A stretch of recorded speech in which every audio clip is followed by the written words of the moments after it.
So can you tell me what Gavin Newsom and Elizabeth Warren have in common? No, it's not their hair. No, it's not their Native American heritage. It's something else. What is it? Stay tuned. Hi, I'm Dr. Ken Henry, and this is Conservative Commentary, where we spread the MAGA message. Hey, before we begin, please do me a favor. Please like, comment, share, and subscribe. It helps us grow the channel and get the message out. And go over to youtube.com/@themagamessage and check out our other videos.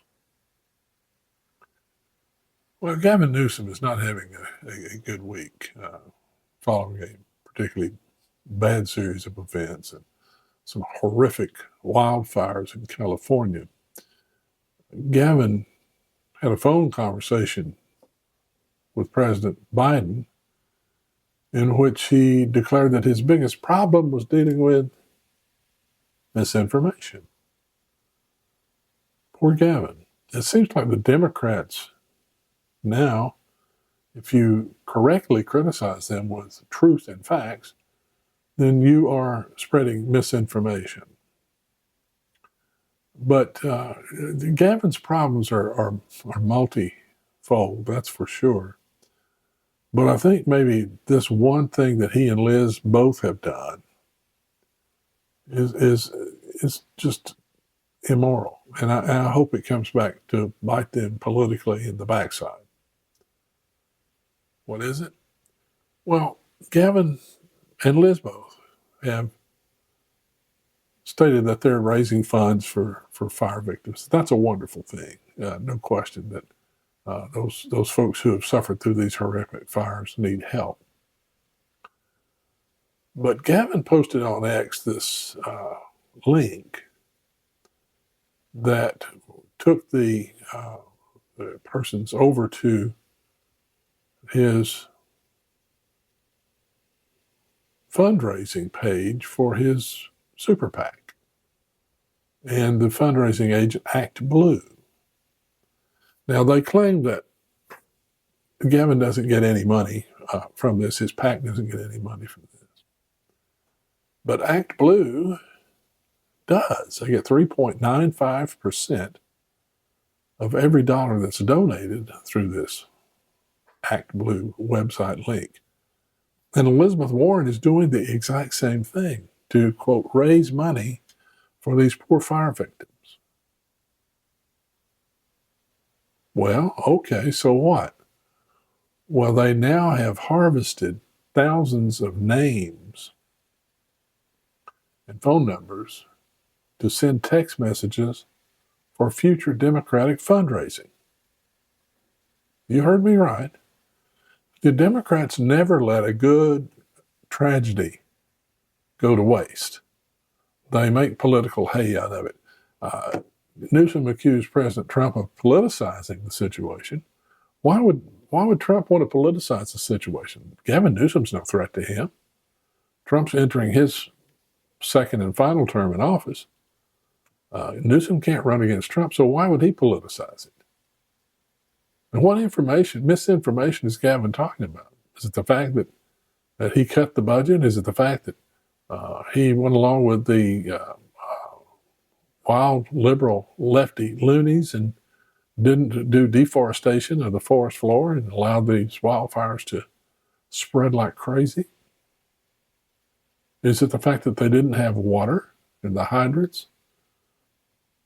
Could be because that they are trying to protect the delta and the fish called smelt.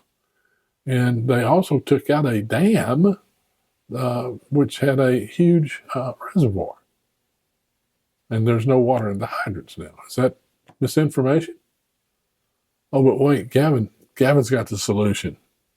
You know what he's saying? Hey, Mayor, it's your fault. It's not my fault. Mayor, it's your fault.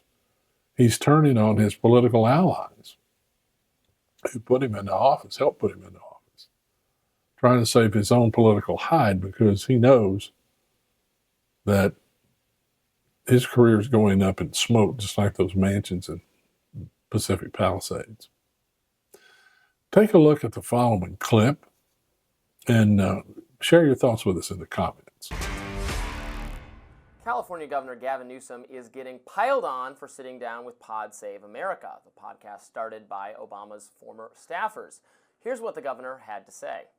What the president-elect was saying about state water project and the Delta smelt somehow being culpable of somehow leading to some of the challenges that we face down here was it's words. It's a salad. It's the form and substance of fog. It's made up. Conservatives say that the Pod Save America bros have taken little time to weaponize the wildfires. This ex-post reading, quote, "If you want to help those impacted by the California wildfires, please donate at votesaveamerica.com." Appears to be a donation link to help mitigate the catastrophic LA fires, but actually it redirects people to a Democratic voter registration organization, Act Blue. National Review writer Jeff Blair called out the Pod Save bros, posting, "They want your emails and contact info more than they want to help anyone with fire relief, is my guess." Co-host Jon Favreau fired back, "F you. We don't bother people who donate through our relief funds. People on VSA email lists are there because they opt in or sign up. The only reason we organize relief funds this way is so people don't have to go to multiple sites to give, and we can vet all the local orgs ahead of time."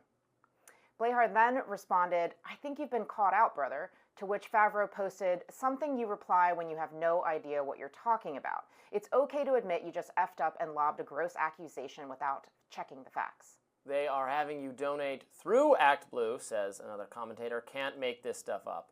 CEO and co-founder of the Federalist Sean Davis reacted, "The dirtbag Obama podcast bros using the California wildfire to raise money for Act Blue." Conservative pundit Joe Concha posted, "The Obama bros are having quite the run lately. You're caught, John. Just own up to it already. Say hello to Soros." So I've looked into this, and look, it is true that if you go through the link and donate that way, most of the funds they're going to these relief organizations. But if you're doing it through this Democratic partisan voter organization, you will be they get I believe a small percentage of all of the money raised that way, and this has been alleged. I have not been able to double check this. You're then being added your information to this organization's mailing list, that kind of thing. So I think it is certainly fair to criticize them for it. Look, Rob, I think you have to be very, very careful when you do solicitations of any kind. In fact, I have coached many a campaign staffer about how important it is to be very cautious about what you're putting out into the world and what you're claiming, especially when you're asking people to open their wallets. Yeah. I hear Jon Favreau's point about being a trusted messenger and vetting of organizations. This is also, of course, very true, especially in times of tragedy and crisis. A lot of public individuals, public profiles will do a thing where they pull together a list of organizations and say, hey, this is where your money will be well spent. That said, typically the way it's done is that you have a list of those organizations with a direct connection to them and whatever apparatus they may use to collect those funds. Yeah, it just, excuse me, speaks to the politicization of the wildfires, which they're saying Gavin Newsom was on with the Pod Save America bros, saying that that's what the right is doing, and as we talked about earlier. But I think that point gets really undercut if you're on a show and the hosts of it are raising money for fire for prevention and for good causes, but is through a Democratic partisan voter organization, just really makes that politicization point, I think, sound very, very empty to people. It's tough.